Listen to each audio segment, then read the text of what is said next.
Story 1. The Thirst That Grows. Derek Washington started feeling thirsty on day 47 of his thru hike. Nothing unusual about that. Hikers stayed perpetually thirsty, burning through water constantly. But Derek's thirst didn't satisfy. He'd drink a liter of water and immediately feel thirsty again. His body wasn't registering hydration. By day 50, Derek was drinking 8 liters per day. Far more than normal hiker consumption. He'd finish a liter, feel momentary relief, then crushing thirst would return within minutes. His mouth felt like sand, his throat like sandpaper despite constant water intake. Other hikers noticed his excessive drinking. At a shelter in Tennessee, a hiker named Angela asked if Derek was okay. "You just drank 3 liters in 20 minutes. "I'm so thirsty," Derek said. His voice was raspy despite the water. "I can't get enough." Angela checked his hydration. Derek's urine was clear, indicating proper hydration. His skin showed good turgor. By every physical measure, he was adequately hydrated. But Derek felt like he was dying of thirst. At a trail town clinic, Derek explained his symptoms. The doctor ran tests. Blood work showed normal hydration levels. Kidney function was perfect. "You're not dehydrated. Your body has plenty of water, but your brain is signaling extreme thirst anyway." "Why?" "I don't know. It's like your thirst mechanism is malfunctioning. You feel thirsty despite being hydrated." Derek tried to ignore the sensation. Rationed his water, forced himself to drink normal amounts. But the thirst was overwhelming. It dominated his consciousness. Every moment was consumed by desperate need for water. He dreamed about water, thought constantly about water, his entire existence focused on the burning thirst. By Virginia, Derek was drinking 15 liters per day. He'd carry 4 liters, drink it all within 2 hours, hike desperately to the next water source. He'd arrive at streams and drink directly, gulping gallons, unable to stop. The water provided no relief. The thirst remained. His body began changing. Derek's stomach distended from constant water intake.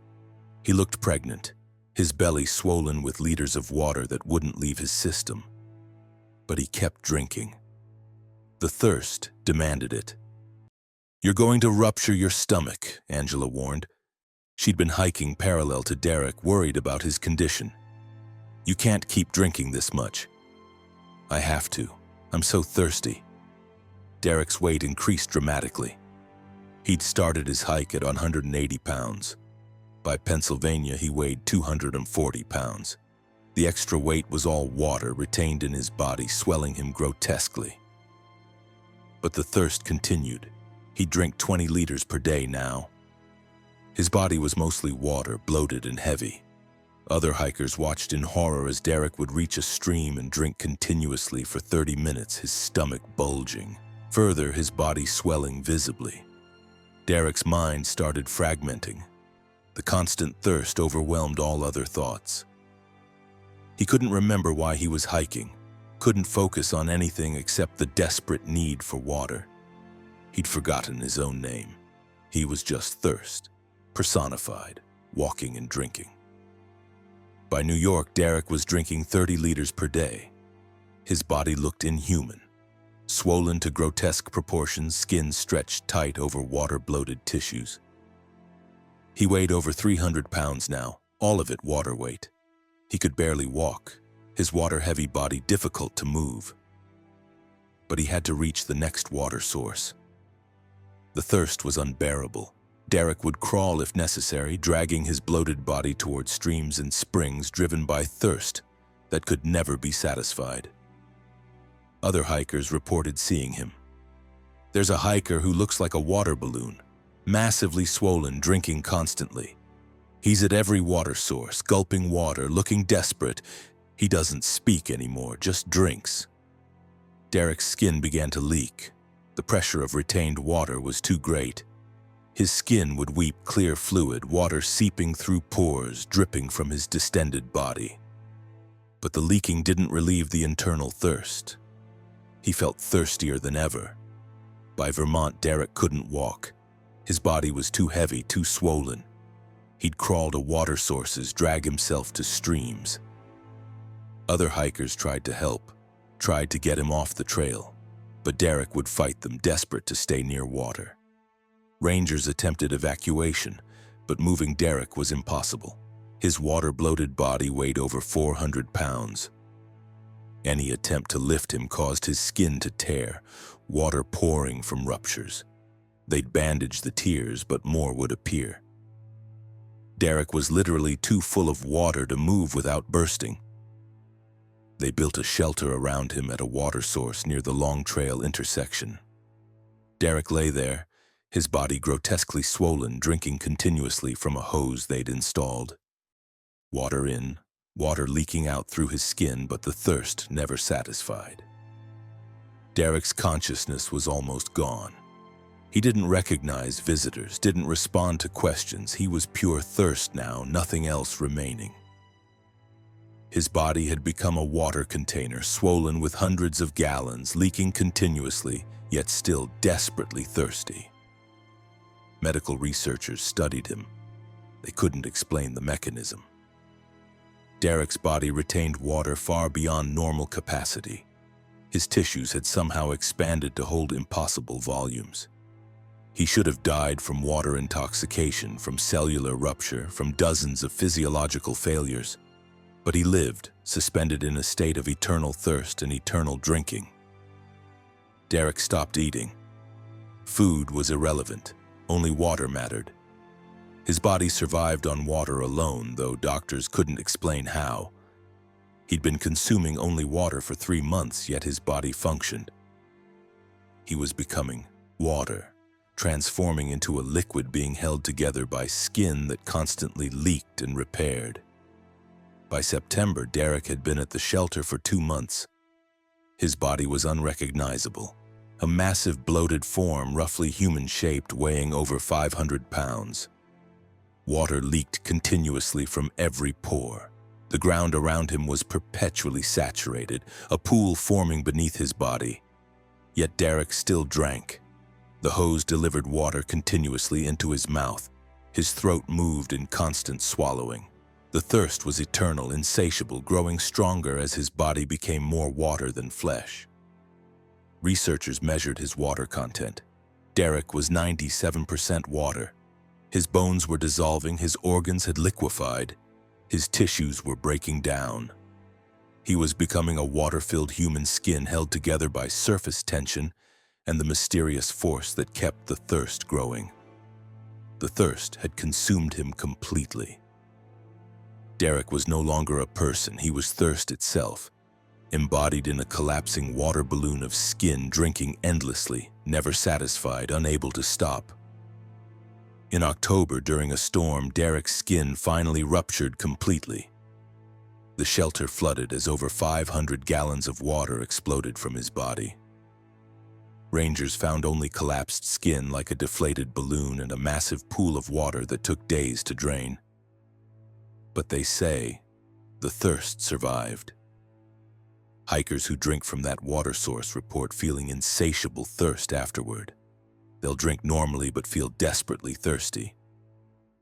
The thirst grows over days, consuming them, driving them to drink more and more. Some leave the trail quickly, others stay, drinking increasing amounts, their bodies beginning to swell. 3 hikers have been hospitalized with Derek's symptoms since his death. Uncontrollable thirst, excessive water intake, body swelling with retained water. All 3 drank from the water source where Derek died. All 3 were consuming 20+ liters per day when they were forced off the trail. The thirst is contagious. Derek's eternal thirst infected the water, and the water infects hikers. If you drink from that source, you'll carry the thirst with you. It will grow, consuming your thoughts, driving you to drink endlessly. Your body will swell with water you can't release. You'll become like Derek, a water-bloated being swelling toward inevitable rupture, driven by thirst that can never be quenched. The water source is still active. No warnings are posted. Hikers drink from it daily. Most experience nothing. But a few, those susceptible, those who drink at the wrong moment, they'll inherit Derek's thirst. They'll start drinking excessively, swelling, transforming, and eventually they'll rupture too, adding their thirst-infected water back into the source, strengthening the contagion, spreading the eternal, unquenchable thirst that Derek Washington died trying to satisfy. Story 2. The Mile Marker Countdown. Jennifer Lawson noticed the mile markers were counting backwards on day 30 of her northbound thru hike. Standard at mile markers showed distance from Springer Mountain in Georgia, but the markers Jennifer saw showed decreasing numbers. She'd pass a marker showing 847 miles, then an hour later pass one showing 843 miles. At first she thought she was misreading them or hiking south accidentally, but her compass confirmed northbound travel. Her GPS showed steady northward progress, yet the mile markers counted backwards. At a shelter, Jennifer asked other hikers if they'd noticed the backwards markers. A hiker named Tim looked confused. "The markers are counting up. We're at mile 892. That's 892 miles from Springer." Jennifer showed him her photos. Mile markers reading 847, 843, 839. Tim examined the images. "Those look photoshopped. The real markers at those locations show different numbers." They hiked together the next day. At a mile marker, Tim said, "See? Mile 897. Jennifer looked at the same marker. It clearly read 835. They were seeing different numbers on the same physical markers. For Tim and most hikers, the markers counted upward from Springer, standard numbering. For Jennifer, they counted backward. "Backward from what?" Jennifer asked. Tim had a disturbing thought. "Maybe they're counting down to something. Maybe you're seeing how many miles you have left until something." Jennifer checked her photos. The first backwards marker appeared at 9:02. If the countdown started at 9:02 and was now at 8:35, she'd hiked 67 miles since the countdown began. If it reached 0, what happened? She tried to stop hiking, stayed at a shelter for 3 days. But on day 4, anxiety drove her back to the trail. She needed to know.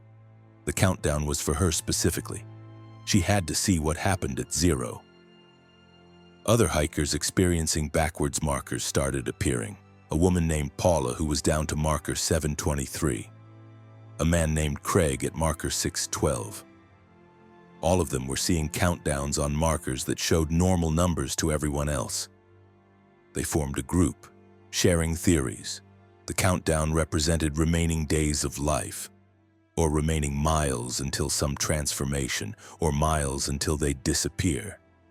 The markers were death clocks, counting down to personal termination.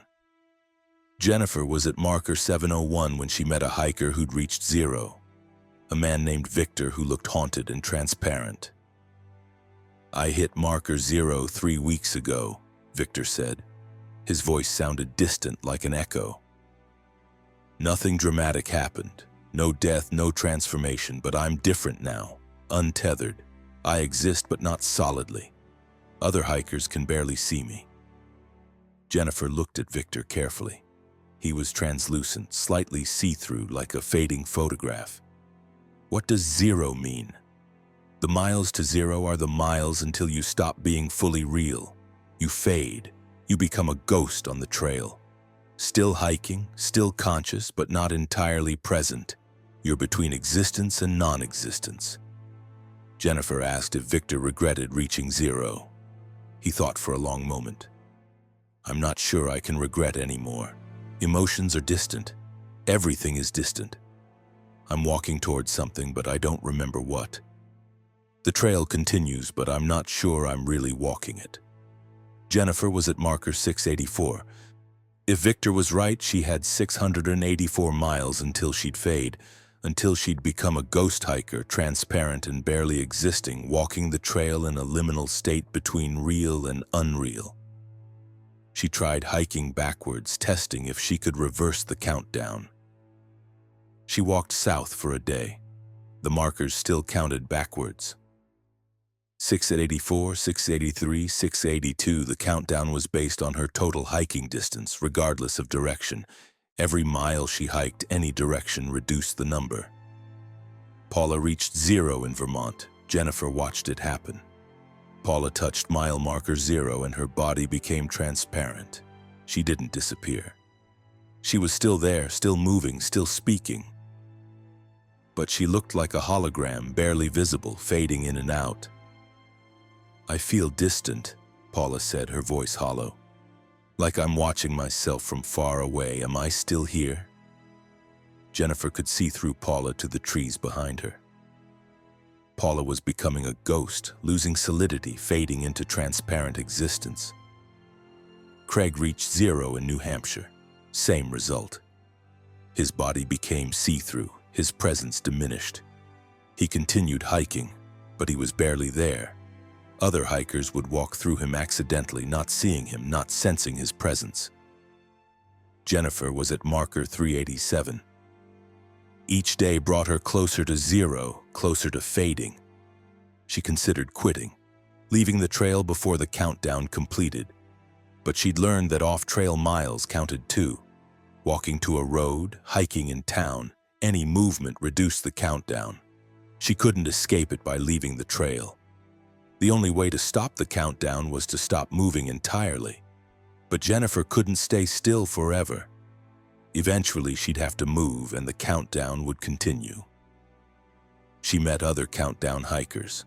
Dozens of people seeing backwards mile markers, all counting towards 0, all destined to fade into ghost existence. They hiked together, a group of soon-to-be ghosts, watching their numbers decrease daily. Jennifer reached marker 200 in Massachusetts. She'd been hiking with the countdown for 702 miles. Each day felt heavier, knowing she was walking toward her own fading. She'd become like Victor, like Paula, like Craig. Translucent, barely present, existing in liminal space between real and unreal. At marker 100, Jennifer started feeling the changes. Her body felt lighter, less solid. She'd reach for objects and her hand would pass through them occasionally. She was beginning to fade even before reaching 0. At marker 50, Jennifer was visibly transparent. Other hikers could see through her. She'd speak and people wouldn't hear her or would hear her voice as distant echo. She was phasing out of solid existence. At marker 25, Jennifer could walk through solid objects. Trees, rocks, other hikers. Her body had lost its physical solidity. She was becoming pure ghost, unable to interact with the physical world. At marker 10, Jennifer panicked. She tried to stop hiking, but her body kept moving, pulled forward by something she couldn't control. The countdown demanded completion. She had to reach 0. The trail wouldn't let her stop. At marker 5, Jennifer was almost invisible. Other hikers couldn't see her at all. She existed as a barely perceptible shimmer in the air, a distortion that might be mistaken for heat haze. At marker 1, Jennifer felt herself dissolving. Her consciousness was fragmenting, spreading out, becoming diffuse. She was losing the boundaries of self, becoming part of the trail itself rather than a person walking on it. At marker 0, Jennifer ceased existing as a discrete being. She didn't die, she dispersed. Her consciousness merged with the trail, her body dissipated into air. She became part of the path, part of the forest, part of the experience of hiking. She was everywhere and nowhere, aware but not individual, existing but not as Jennifer anymore. The mile marker countdown completes for several hikers each year. They reach 0 and fade, dispersing into trail itself. They're still there in a sense, part of the collective consciousness of the AT, aware of every hiker, every step, every moment. But they're not people anymore. They're trail. If you see mile markers counting backwards, you have limited miles remaining as an individual. The countdown is to your dispersal, your fading, your merging with the trail. You can finish your hike before reaching zero, touch Katahdin as a solid person. But those remaining miles will stay with you off-trail, counting down in every step you take anywhere. Until eventually, years later, you reach zero in a parking lot or sidewalk and fade away, dispersing into whatever path you're walking, becoming part of it forever, conscious but no longer individual, aware but no longer you. Story 3. The Carried Weight. Blake Morrison started feeling heavy on day 53. Not tired heavy, physically heavier. His body weighed more than it should. He stepped on a shelter scale showing 210 pounds. He'd weighed 175 at his last town stop 5 days ago. 35 pounds gained in 5 days with no change in diet. Blake checked his gear. 22 pounds, same as always. But his body had gained massive weight inexplicably. He felt the extra mass, felt heavier with each step. His joints ached from supporting the additional pounds. By the next day, Blake weighed 228. 18 more pounds overnight. He'd eaten normally, eliminated normally. The weight appeared from nowhere, accumulating in his body without explanation. At a clinic in Damascus, doctors examined him. X-rays showed normal bone density.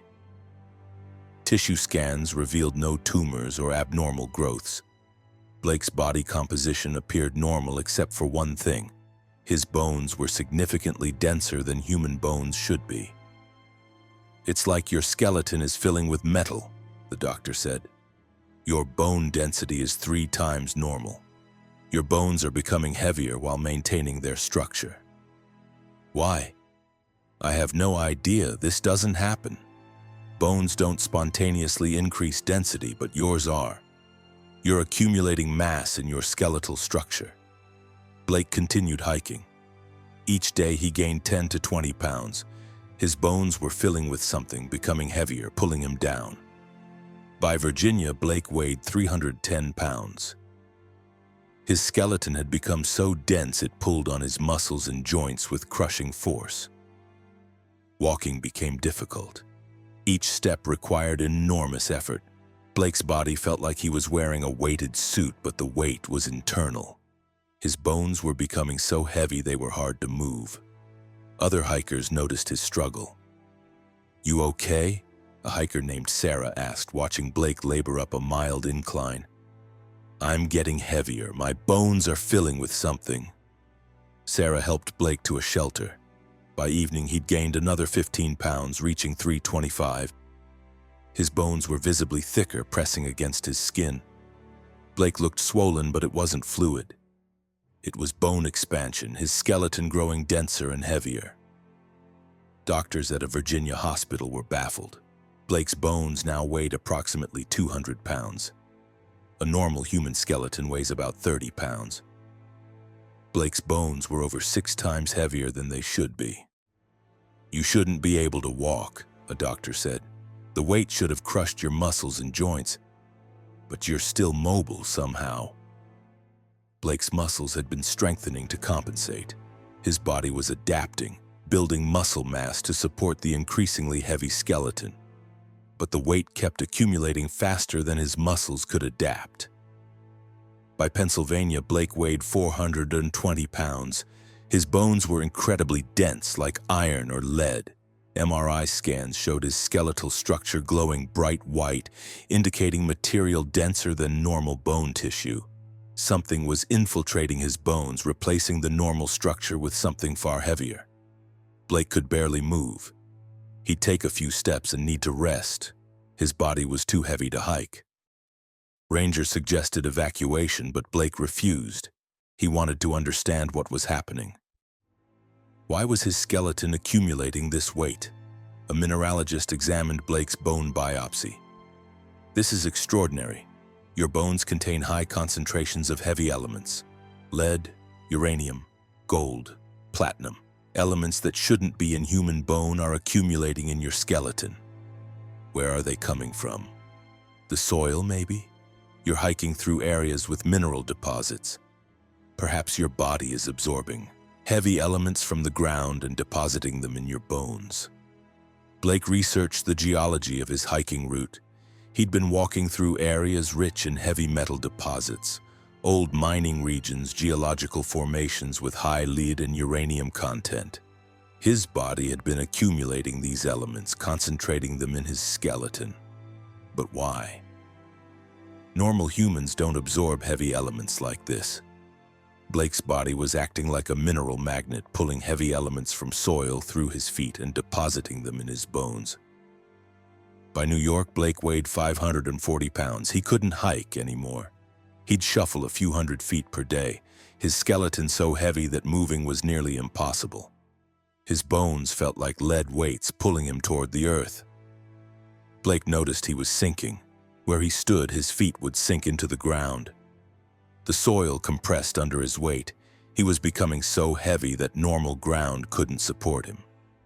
He'd leave deep footprints, compacted soil showing the incredible weight of each step.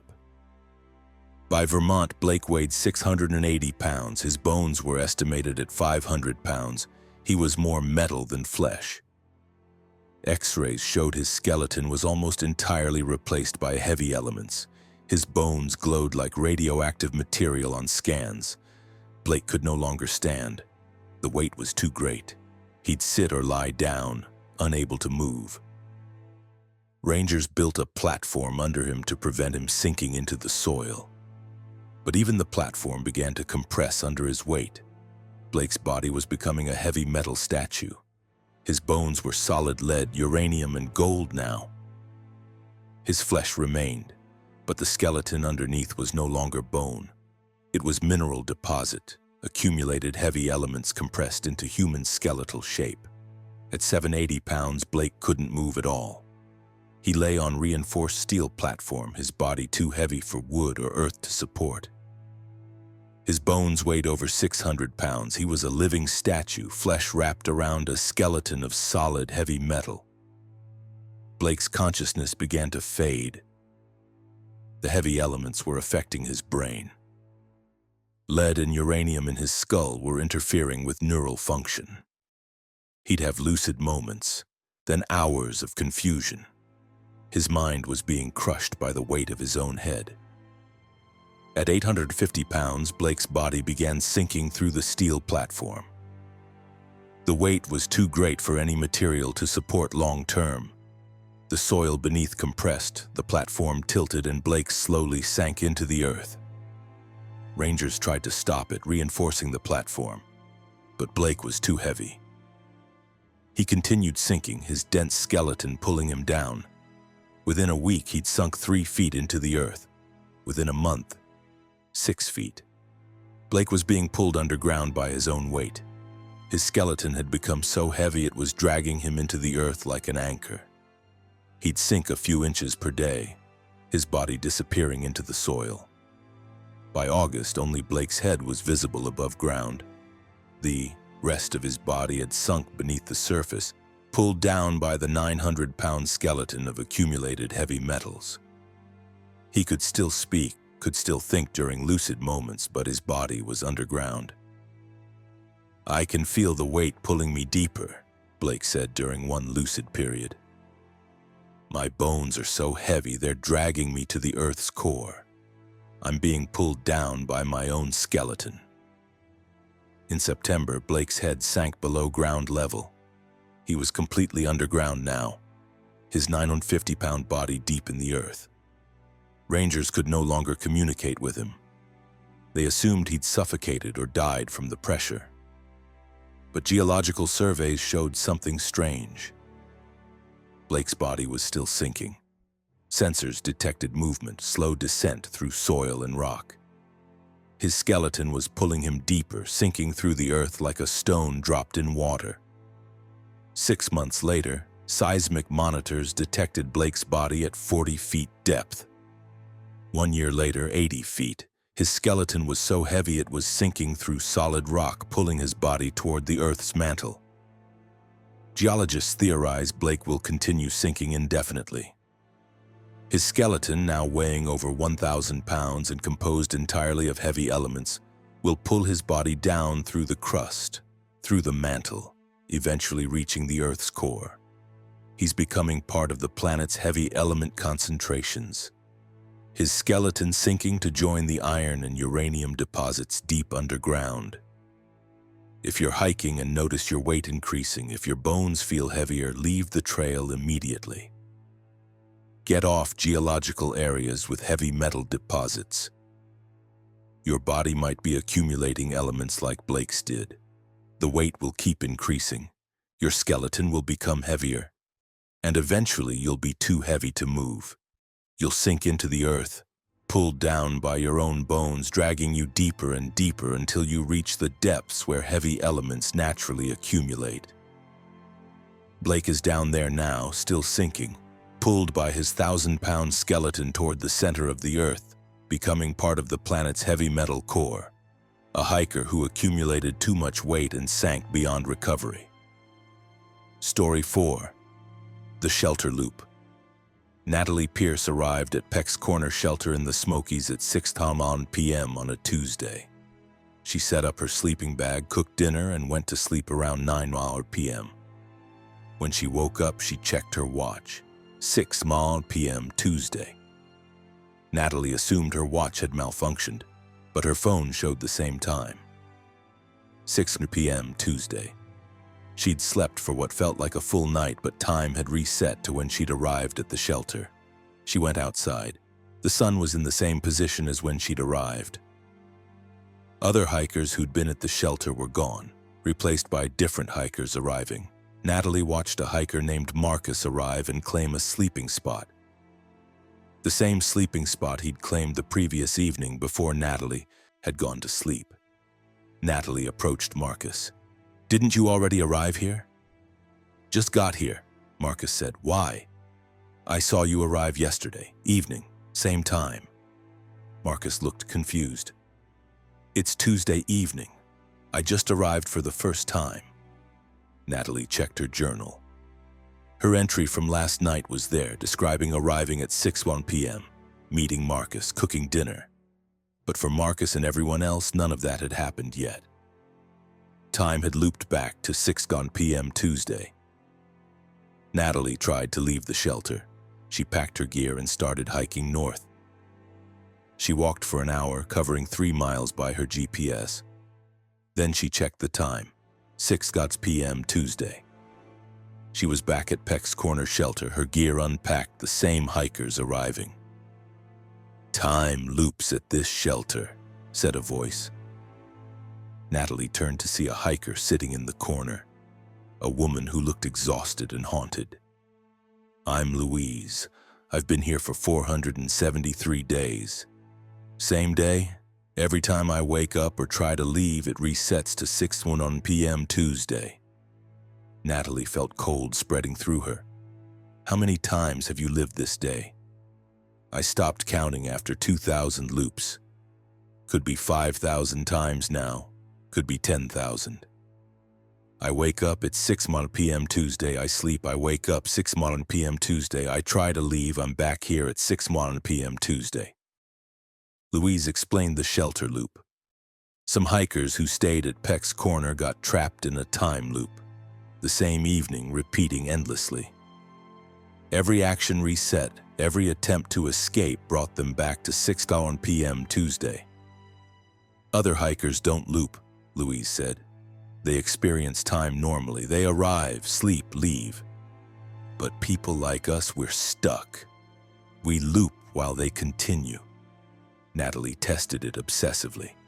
She tried different actions, different routes, different times of leaving. Nothing worked.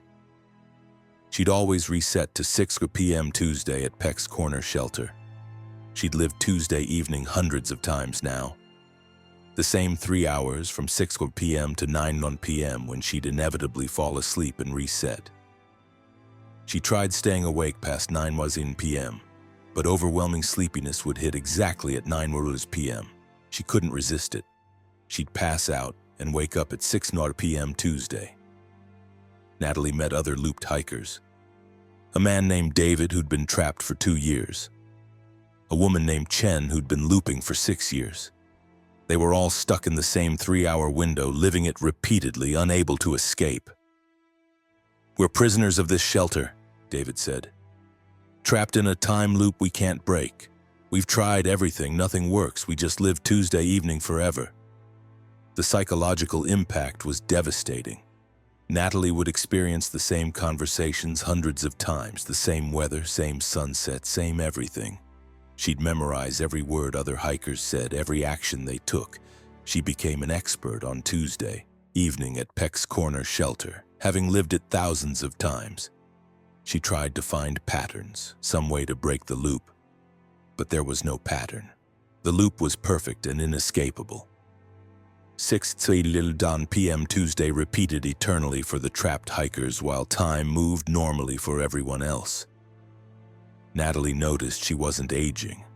Living the same 3 hours repeatedly meant she didn't experience time progression. She'd been trapped for what felt like 3 years, but her body hadn't aged a single day. She was immortal within the loop, unchanging, eternal. Other hikers would arrive, stay one night, leave. They'd experience normal time. They'd see Natalie, Louise, David, Chen. But they wouldn't remember them the next loop because for them it wasn't a loop. They were living Tuesday for the first time, every time. Natalie tried to warn incoming hikers. "Don't sleep here. You'll get trapped in a time loop." But they'd laugh, thinking she was joking or crazy. They'd sleep, wake up Wednesday and hike on. Only certain people got trapped.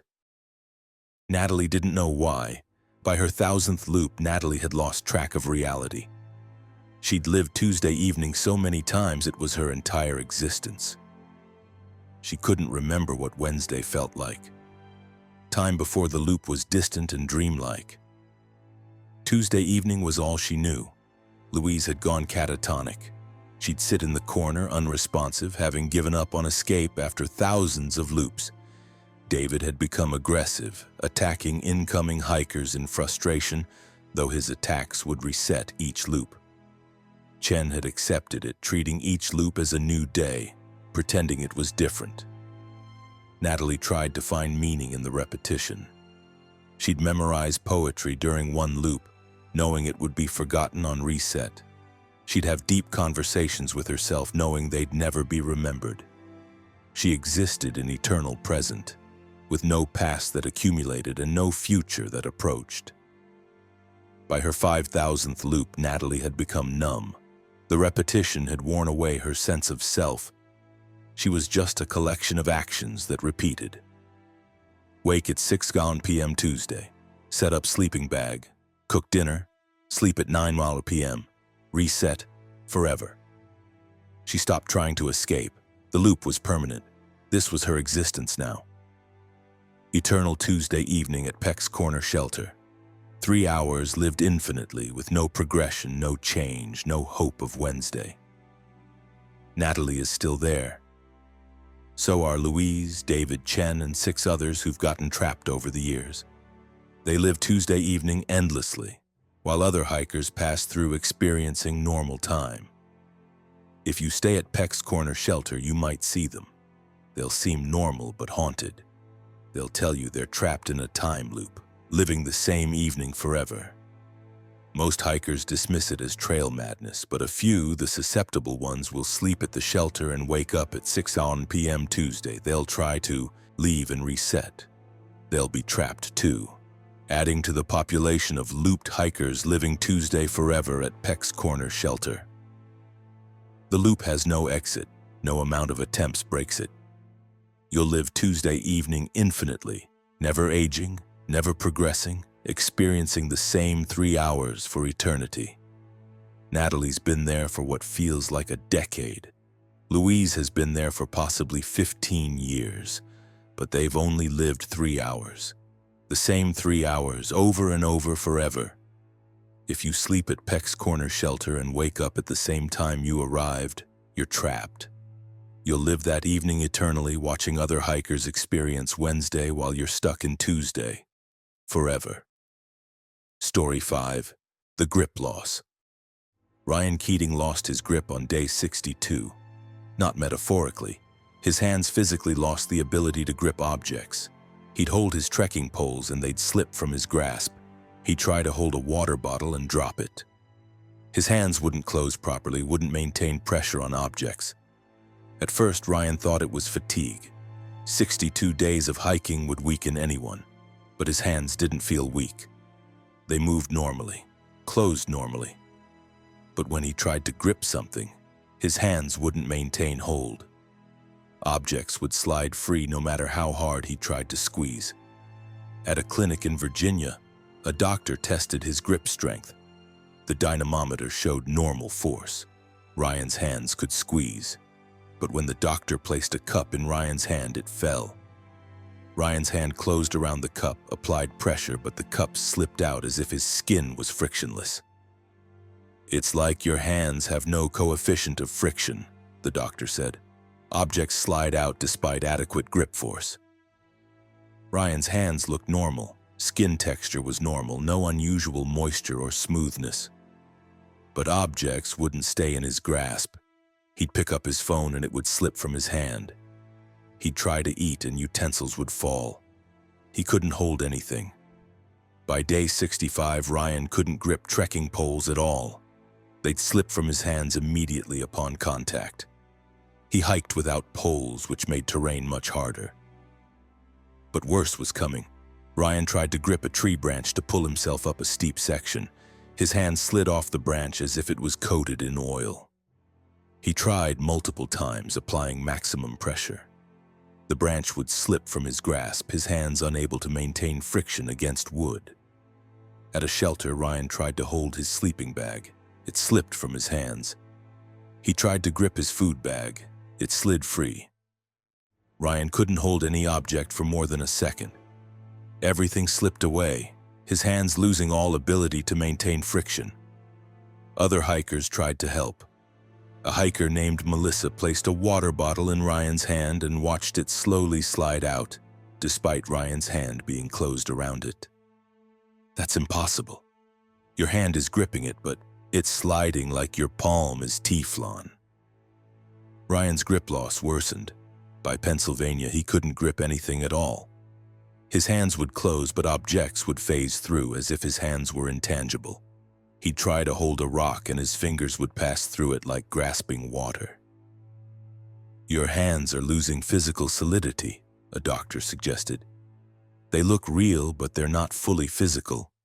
Objects can't interact with them properly." Ryan tested this. He'd press his hand against a wall. It felt solid to him. But when he tried to grip anything, his hand had no substance. He could feel but not hold. His hands existed in a state where they could sense but not grasp. By New York, Ryan's hands were visibly different, translucent, slightly see-through. He could see bones and veins through his skin, like his hands were becoming less material. And objects would pass through them now, not just slip free. Ryan's hands were losing their physical existence. He couldn't eat. Food would fall through his hands. He couldn't carry gear. Everything would phase through his grasp. Ryan was hiking with phantom hands that looked real but had no substance. Other hikers reported similar symptoms.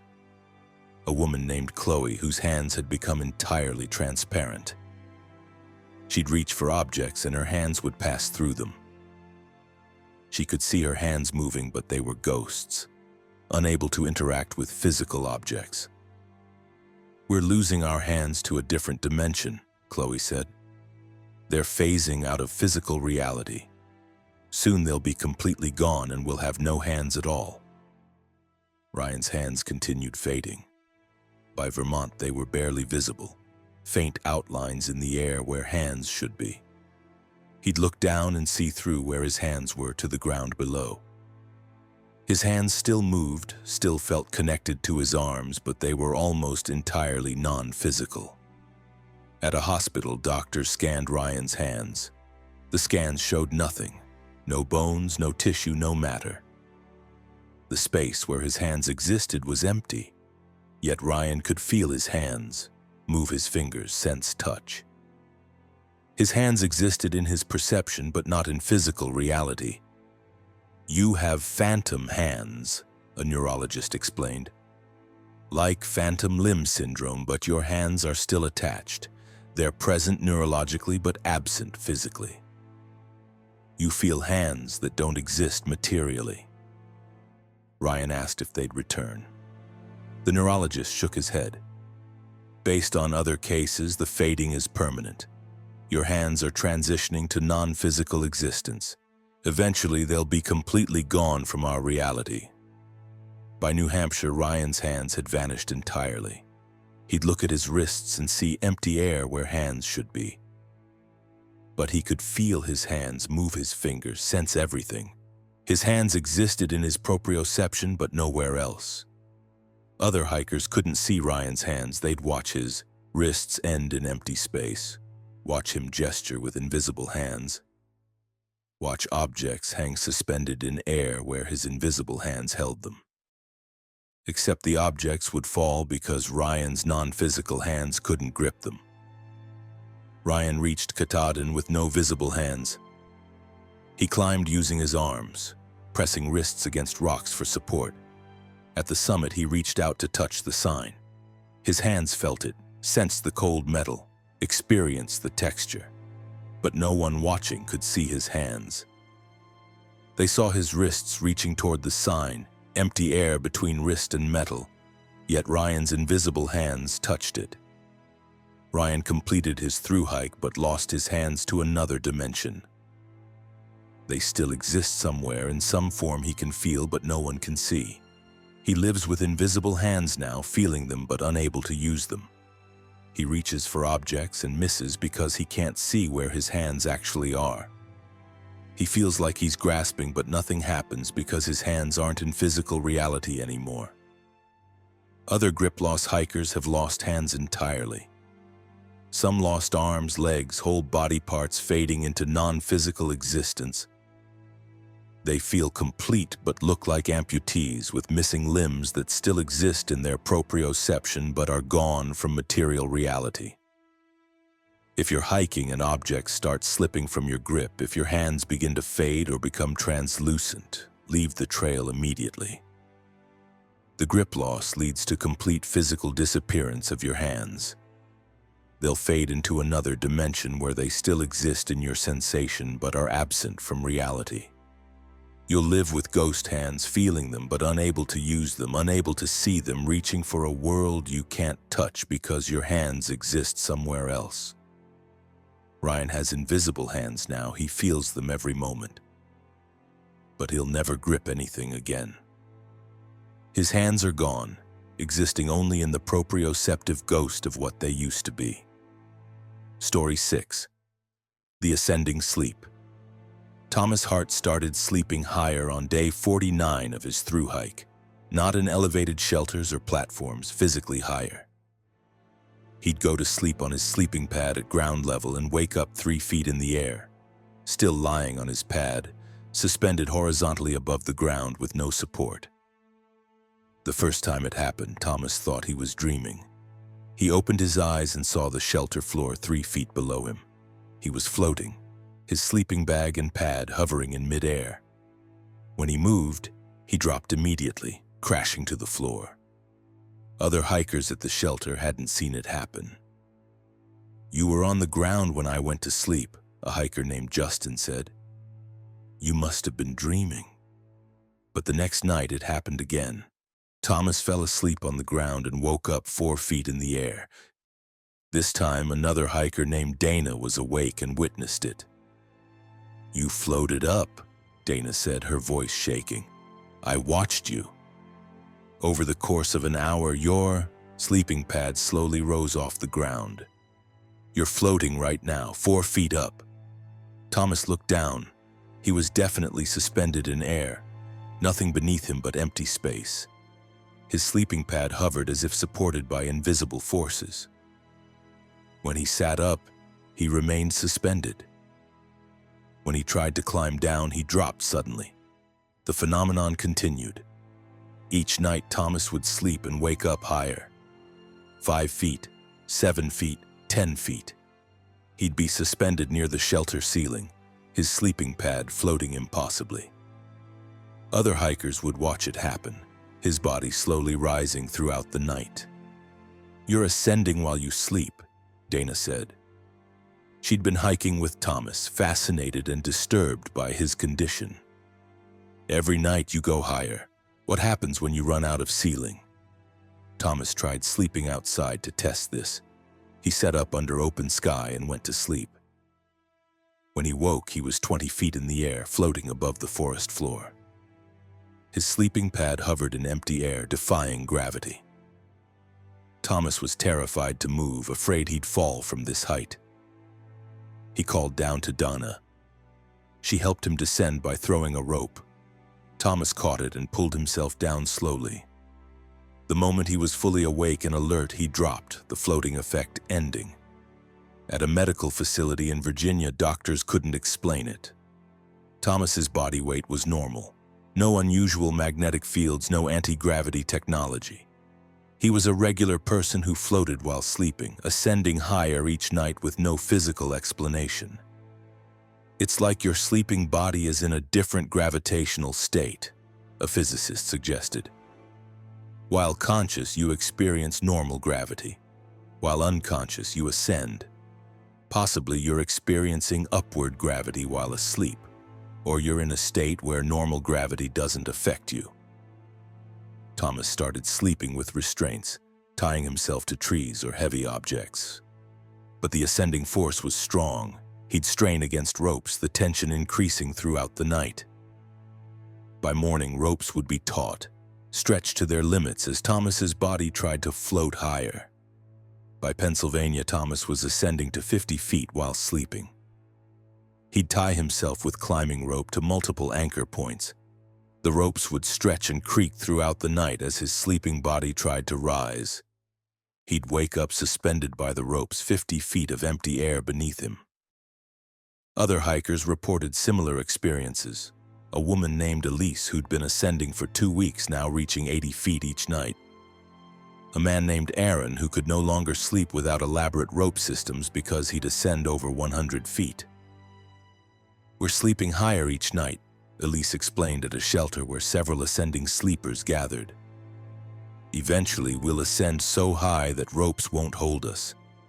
We'll float into the atmosphere while unconscious." Thomas asked what happened. "If you let the ascension continue unrestrained." Elise pointed to a hiker named Marcus who looked exhausted and frightened. "I tried sleeping without restraints," Marcus said. "Woke up at 300 feet. I was above the trees, floating in open air. Took me an hour to descend carefully. If I'd been any higher, I might not have made it down safely." The ascending sleep was progressive. Each night, the height increased. Thomas was now reaching 150 feet when restrained. The ropes barely held. He'd wake with rope burns, the restraints cutting into him as his body strained upward with increasing force. By New York, Thomas reached 250 feet while sleeping. His rope systems were complex, using climbing gear and multiple anchors. Other hikers would help set them up, creating elaborate tethering systems to prevent Thomas from floating into the sky. But the ascending force was growing stronger. Thomas would wake with ropes frayed, anchors pulled loose. His sleeping body was generating upward force that exceeded the strength of normal restraints. "I'm going to float away," Thomas said. "The force is too strong. Soon no rope system will hold me." Other ascending sleepers agreed. They were all experiencing increased lift. Elise was reaching 400 feet nightly. Aaron had reached 500 feet and barely survived the descent. Marcus had stopped sleeping, too afraid of ascending beyond recovery height. "We can't stop sleeping forever," Dana said. She'd been helping the ascending sleepers, but solutions were running out. "Eventually, exhaustion will force sleep, and you'll ascend into the sky." Thomas tried sleeping medications to reduce sleep depth, hoping light sleep wouldn't trigger ascension. But the depth didn't matter. Any sleep caused floating. He'd doze for 5 minutes and rise 20 feet. By Vermont, Thomas was desperate. He'd been using industrial chains and steel cables as restraints, but even these were straining. His sleeping body generated upward force equivalent to hundreds of pounds of lift. He was becoming too buoyant to restrain. Thomas met a hiker who'd lost the fight with ascending sleep, a man named Victor who was tethered to a massive boulder with steel cables. Victor had ascended to 800 feet before the cables stopped him. He'd been stuck there for 3 days, unable to descend. The cables too strong to break, his sleeping body pulling him upward constantly. "I can't come down," Victor shouted from 800 feet up. "The ascending force is constant now. Even awake, I'm slightly buoyant. Sleeping, I pull upward with unstoppable force. I'm trapped up here until the cables break or I die." Rangers attempted rescue, but getting equipment to 800 feet was difficult, and Victor's ascending force made him dangerous to approach. He'd pull upward, dragging rescuers with him if they got too close. Thomas watched Victor from below, seeing his future. Eventually, Thomas's restraints would fail. He'd sleep and ascend beyond recovery height. He'd float into the atmosphere, ascending until air was too thin to breathe, until altitude killed him, his body drifting higher in eternal sleep. Thomas reached New Hampshire.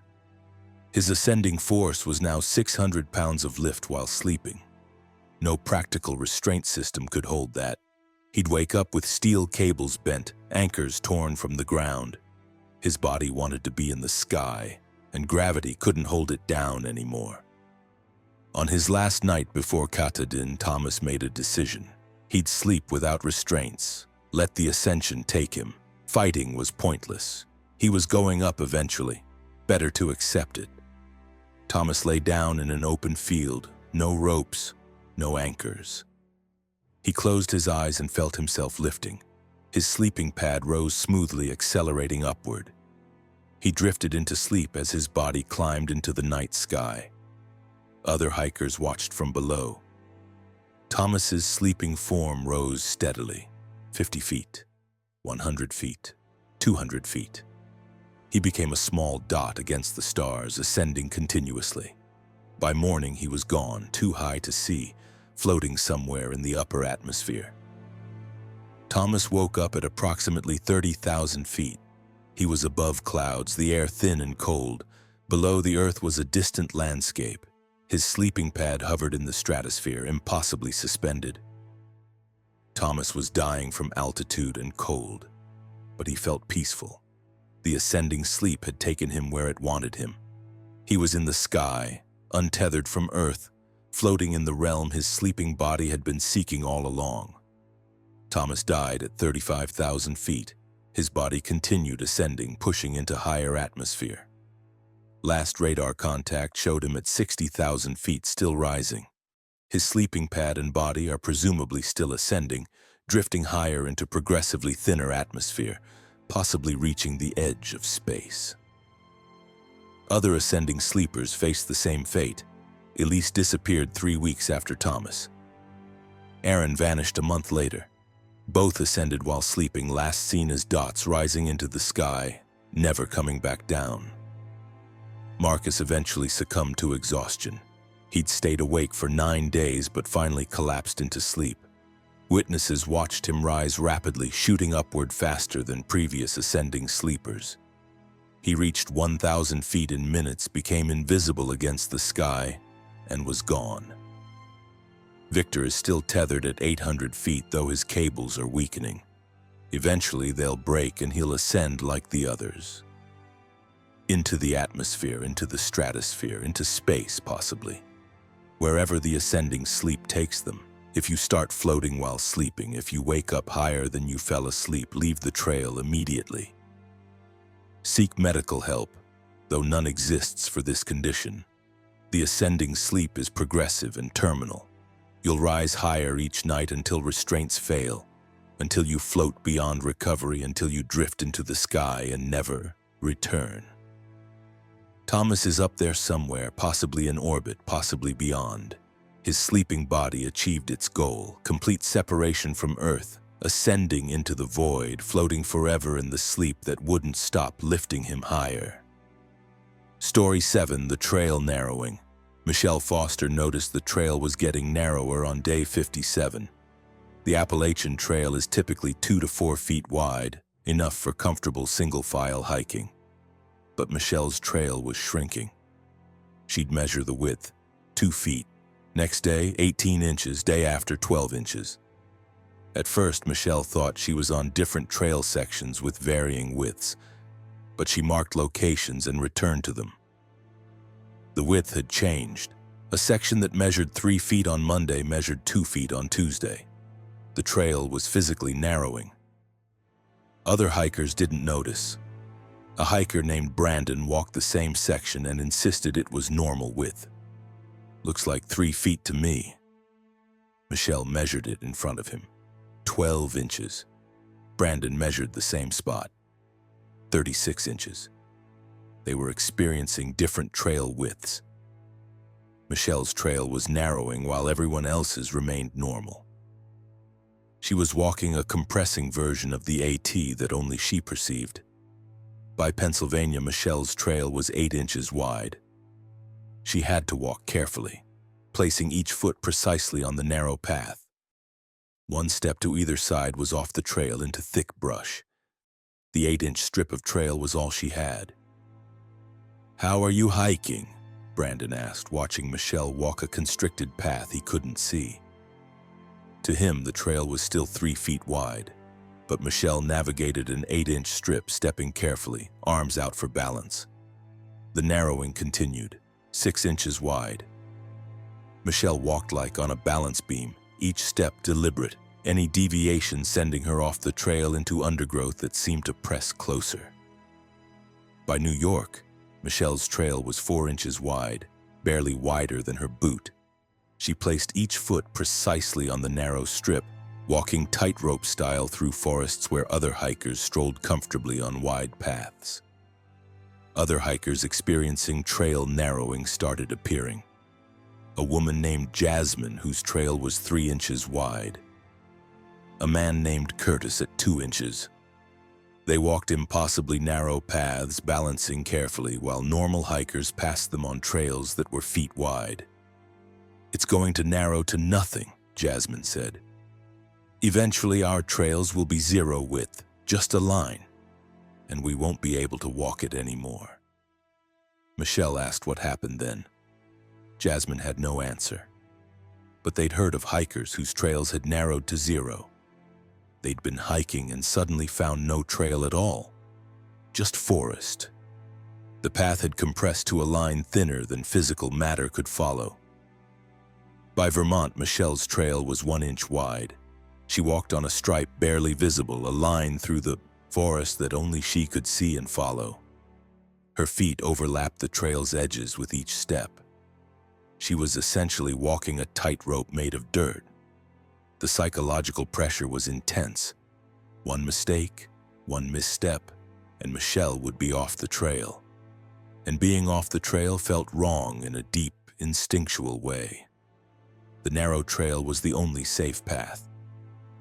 Everything to either side felt dangerous, hostile, even though it looked like normal forest. At 1 inch wide, the trail began feeling like a groove or track. Michelle's feet would sink slightly into it, the narrow path channeling her movement. She couldn't step off even if she tried. Her feet were locked into the 1 inch trail like a train on rails. By New Hampshire, Michelle's trail was 1/2 inch wide. A thin line through the forest, barely visible, more of a concept than a physical path. Michelle walked it by feel, her feet somehow staying on the microscopic trail, pulled by forces she didn't understand. Other hikers couldn't see Michelle's trail at all now. They'd watch her walking through forest with no visible path, her feet placing precisely on something invisible. Her body balanced impossibly as she navigated a trail that didn't exist from their perspective. Curtis's trail had narrowed to 0. Michelle watched it happen. He'd been walking a thread-thin path when suddenly he stopped. "It's gone," Curtis said. "The trail is 0 width. I can't follow it." Curtis stood paralyzed, unable to move. The trail existed as a mathematical line, infinitely thin, impossible to physically follow. He was stuck at the point where his trail had compressed to nothing. "I can still sense it," Curtis said. "The trail is there, but it has no width. I can't put my foot on something that has 0 dimensions." Rangers evacuated Curtis, carrying him off the non-existent trail. But Curtis reported still sensing the 0-width trail. He could feel it, knew exactly where it was, but couldn't walk it because it had no physical presence. Michelle's trail continued narrowing. 1/4 inch, 1/8 inch, 1/16 inch. She was walking on something thinner than a pencil line, her feet somehow balancing on a path that was more idea than matter. At 1/32 of an inch, the trail felt less like a path and more like a guideline. Michelle's feet didn't touch it so much as a line with it. She was walking along a one-dimensional line, following something that existed in space but had no width. By the time Michelle reached Katahdin, her trail was immeasurable, thinner than any physical object could be. A line in space with no dimensions, just position. Michelle walked it perfectly, her feet placing precisely on the infinitely thin trail, balanced impossibly. At Katahdin's summit, Michelle's trail ended, not at the summit sign, but at a point before it. The trail compressed to 0 width 5 feet from the terminus.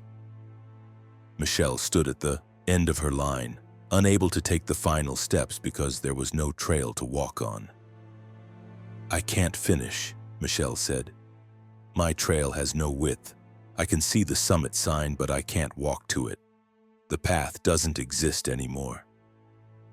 She stood 5 feet from completion, staring at the summit sign, unable to cross the gap. Her trail had narrowed to nothingness, leaving her permanently incomplete. So close but unable to finish because the path had disappeared. Other narrowing hikers faced similar ends. Jasmine's trail ended at 2,188 miles, 2 miles from Katahdin. Curtis's trail had ended at 1,900 miles in Vermont. They were stuck at the points where their trails compressed to 0, unable to continue, unable to finish. Some trail narrowing hikers are still out there, standing at the points where their paths disappeared, unable to move forward or backward because the trail has no width. They're frozen at 0-width trail endpoints, sensing the line but unable to follow it. Michelle tried to step off her 0-width trail to walk the final 5 feet on normal ground, but her feet wouldn't move. She was locked to the trail, and the trail had ended. She existed at the terminus of a line, unable to deviate, unable to continue. She's still there, standing 5 feet from Katahdin's summit sign on a trail that has no width, unable to finish the final steps. Other hikers pass her, walking wide trails to the summit. They see Michelle frozen, staring at the sign, her feet placed impossibly as if balancing on an invisible line. If your trail starts narrowing, if the path gets thinner each day, you're experiencing trail compression. It will continue until the trail has no width. You'll walk narrower and narrower paths until you're balancing on something thinner than physical matter. Eventually, your trail will compress to 0 and you'll be stuck. Unable to walk a path with no dimensions, frozen at the point where your trail disappeared, permanently incomplete because the path you were following ceased to exist in physical space. Michelle is 5 feet from finishing, but those 5 feet might as well be 5,000 miles. Her trail has no width and you can't walk on nothing.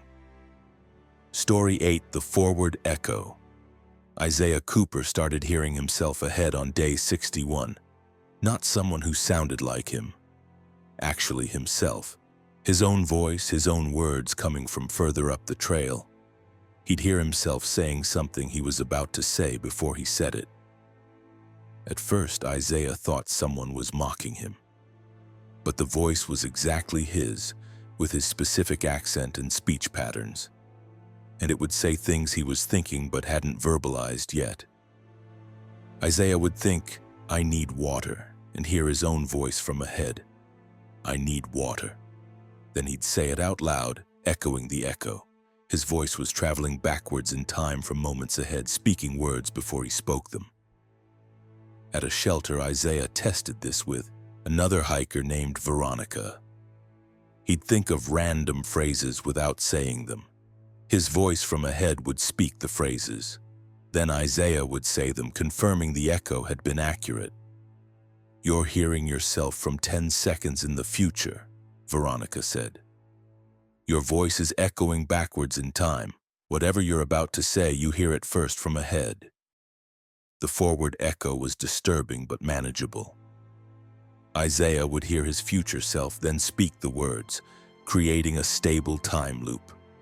Everything he heard himself say, he'd say. Everything he said, he'd hear beforehand. But the echo distance was increasing. At first, Isaiah heard himself from 10 seconds ahead. By day 65, he was hearing himself from 30 seconds ahead.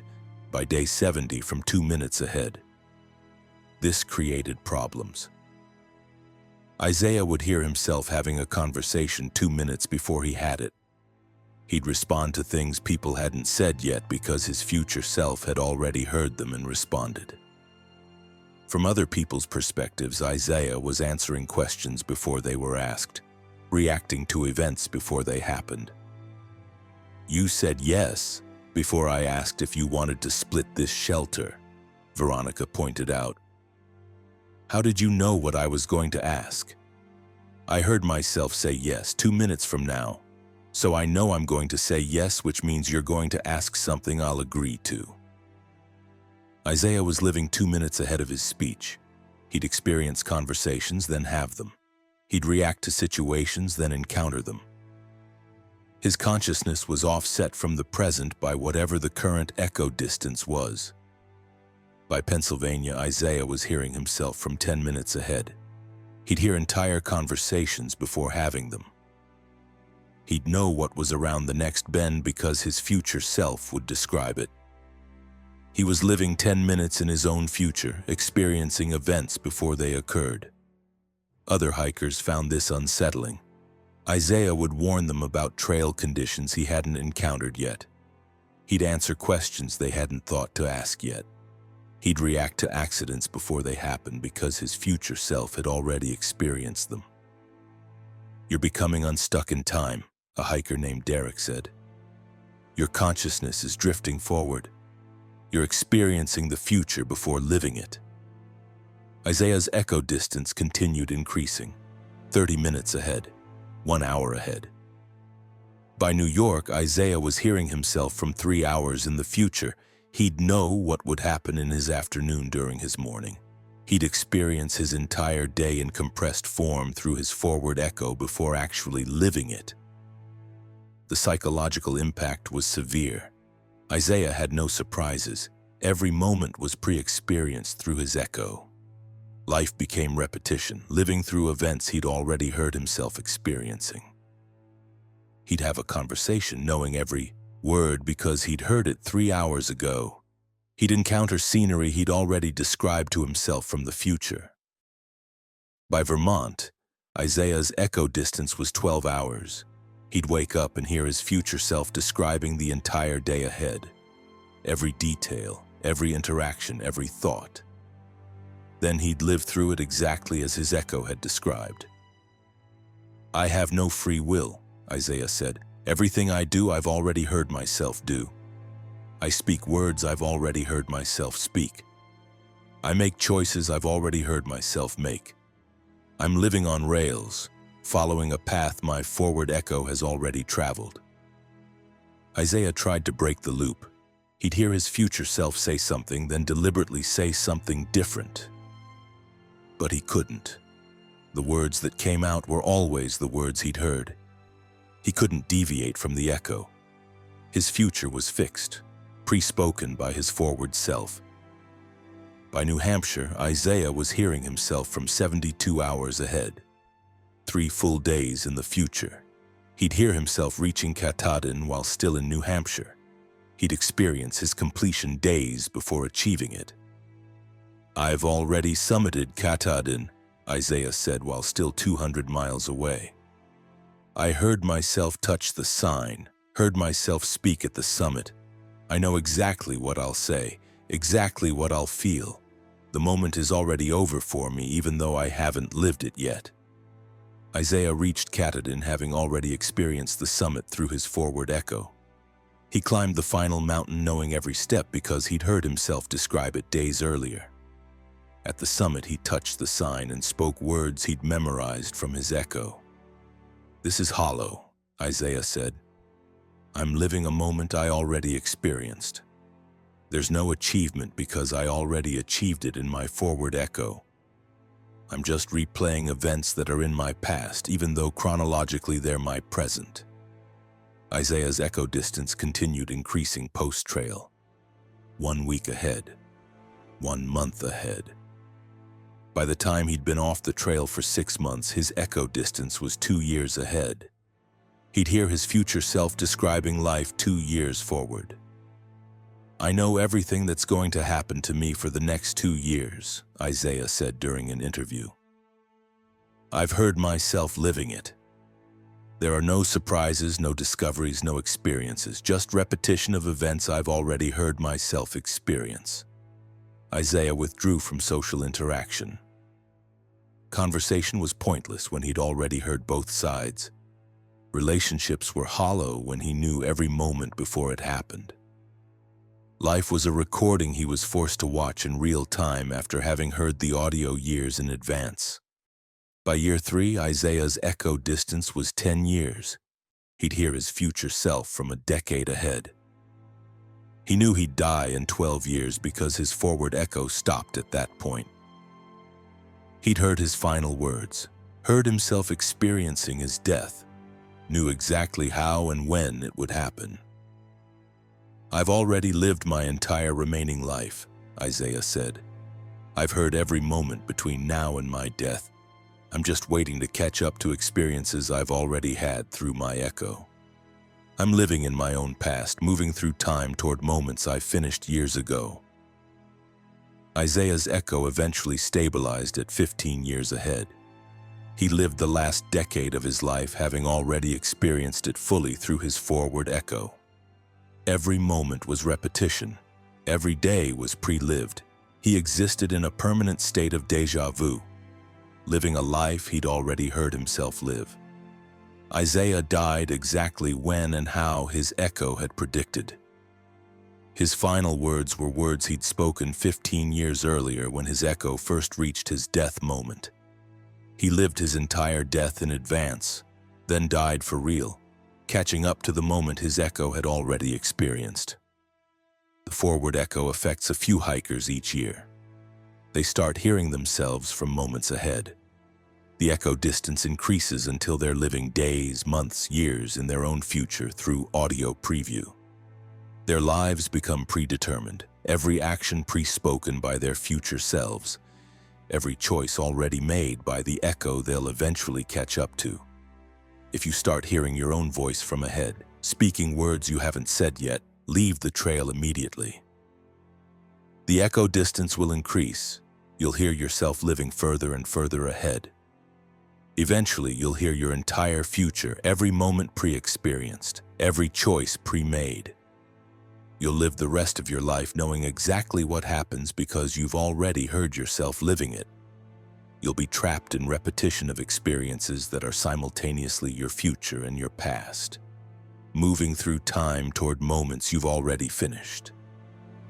Isaiah heard himself die 15 years before dying. He lived knowing every moment between then and death. No surprises, no free will, no genuine experience, just catching up to a life his echo had already lived. Story 9. The Breathing Trail. Samantha Rhodes noticed the trail was breathing on day 43, not metaphorically. The ground was moving up and down in a rhythmic pattern like the earth was inhaling and exhaling. The trail surface would rise 6 inches, pause, then fall 6 inches, pause, repeating in steady rhythm. At first, Samantha thought it was visual distortion from exhaustion, but when she stopped and watched, the breathing was undeniable. The ground rose and fell like walking on the back of a sleeping giant. Other hikers didn't experience it. A hiker named Marcus walked the same section and felt nothing. The ground is stable. Marcus said, jumping up and down to demonstrate. But from Samantha's perspective, the ground was clearly moving, breathing steadily. At a town, Samantha researched breathing earth phenomena. She found scattered reports of hikers experiencing rhythmic ground movement. All reports came from the AT. The trail breathed for some people, but not others. Samantha tried to ignore it and continue hiking. But walking on breathing ground was difficult. She'd step during the exhale, and suddenly the ground would rise 6 inches during inhale, throwing off her balance. She'd time her steps to the breathing, but the rhythm made hiking exhausting. By Pennsylvania, the breathing amplitude increased. The trail would rise and fall 12 inches now. Samantha had to time her steps carefully, placing her foot during exhale when the ground was low, lifting before the inhale raised the ground. Hiking became a rhythmic dance with the breathing earth.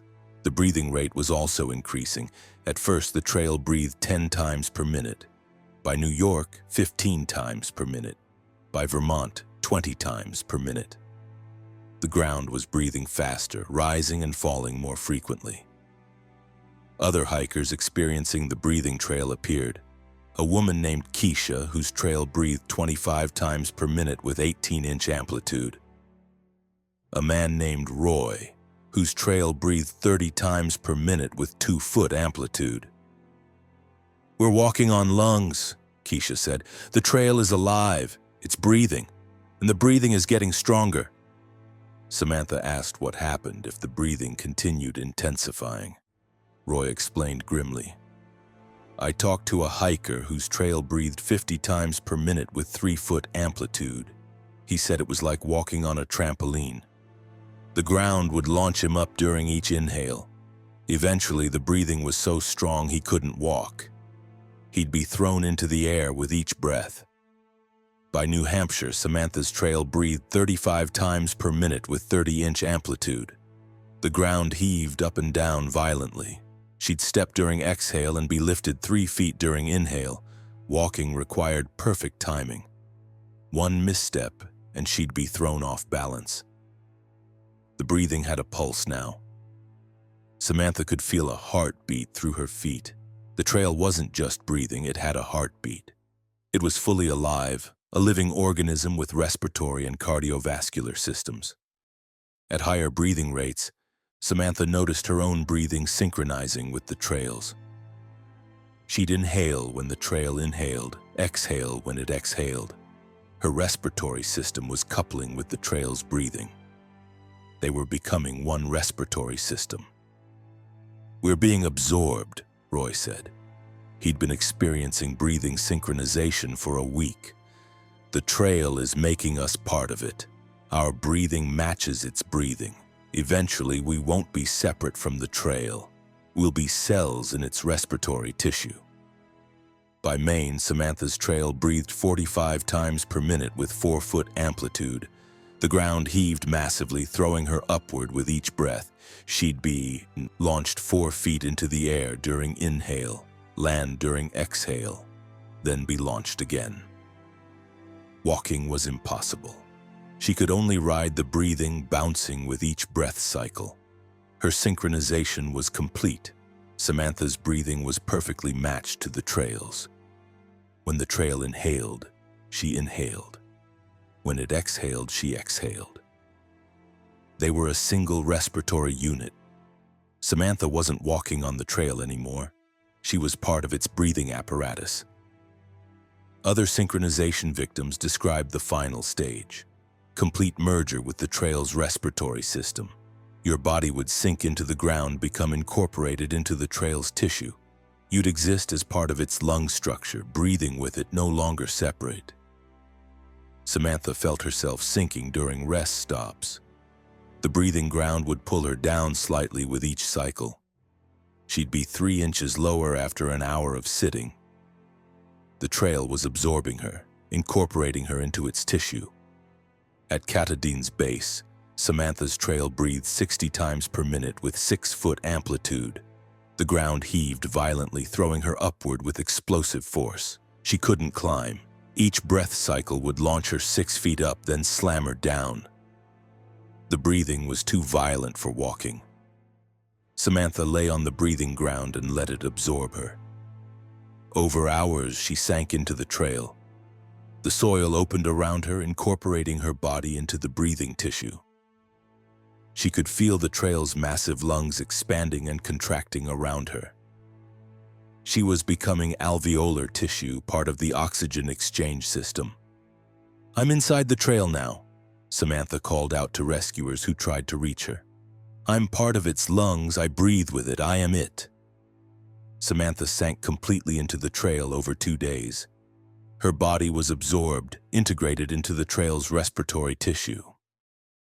She still existed somewhere in the ground, her consciousness distributed through the trail's lung cells, breathing with the massive organism, no longer individual. Other breathing trail victims have been absorbed. Roy was incorporated near Crawford Notch. Keisha merged with the trail in Vermont. All of them sank into the breathing ground, became part of the trail's respiratory system. Hikers report feeling presences in the breathing trail. Consciousness is embedded in the ground, breathing with the earth, no longer separate. These are the absorbed hikers, living as cells in the trail's lung tissue, experiencing breath cycles but not existing as individuals anymore. If your trail starts breathing, if the ground rises and falls rhythmically, leave immediately. The breathing will intensify. The amplitude will increase. The rate will accelerate, and eventually you won't be able to walk. You'll bounce with each breath thrown by the violent heaving. Your breathing will synchronize with the trails. You'll begin to sink into the breathing ground, and finally, you'll be absorbed, incorporated into the trail's respiratory tissue, existing as part of its lungs, breathing forever with the living earth, but no longer yourself. Samantha breathes still, somewhere under the AT near Katahdin. She inhales and exhales with the trail 60 times per minute, 6 feet of amplitude. She is the breathing, and the breathing is her, forever merged, forever cycling, forever part of the lungs of the living trail. Story 10. The Last Mile Extension. Diana Ortiz reached mile 2,289 of the Appalachian Trail on October 15th, 1 mile from Katahdin summit, 1 mile from completion. But when she checked her GPS the next morning, it showed mile 2,188. She'd lost a mile overnight without hiking backwards. Diana assumed a GPS error and continued hiking. She covered what should have been the final mile. Her GPS showed mile 2,189, 1 mile remaining. But the next morning, GPS showed 2,188 again. She'd lost the mile she'd gained. Diana hiked the final mile again. GPS showed 2,189. She camped, woke up, GPS showed 2,188. The last mile was resetting. Every night her progress was erased. She'd hike to 2,789, wake up at 2,788. The final mile repeated infinitely. At Katahdin Stream Campground, Diana met a hiker named Walter who'd been stuck on the last mile for 6 weeks. "I hiked 2,189 every day," Walter said. "Wake up at 2,088, I've hiked the last mile 43 times, can't get past it. The mile resets nightly." Diana and Walter compared experiences. Both would hike the final mile, reach 2,189 camp, and wake up at 2,188. The last mile was a loop they couldn't escape. They'd hike it repeatedly, never progressing to the summit. Other hikers experiencing last mile extension appeared. A woman named Becca stuck for 3 months. A man named Harris stuck for 4 months. They'd all been hiking the same final mile over and over, unable to complete their through hike because the last mile wouldn't stay completed. "The trail doesn't want us to finish," Harris said. "The last mile extends infinitely. We hike it, but it resets. We're trapped 1 mile from completion forever." Diana tried different approaches. Hiked the mile multiple times in 1 day. GPS showed 2,189 each time, but would reset to 2,188 by morning. Tried hiking at night, staying awake until dawn. The reset happened at sunrise regardless. The last mile itself was changing.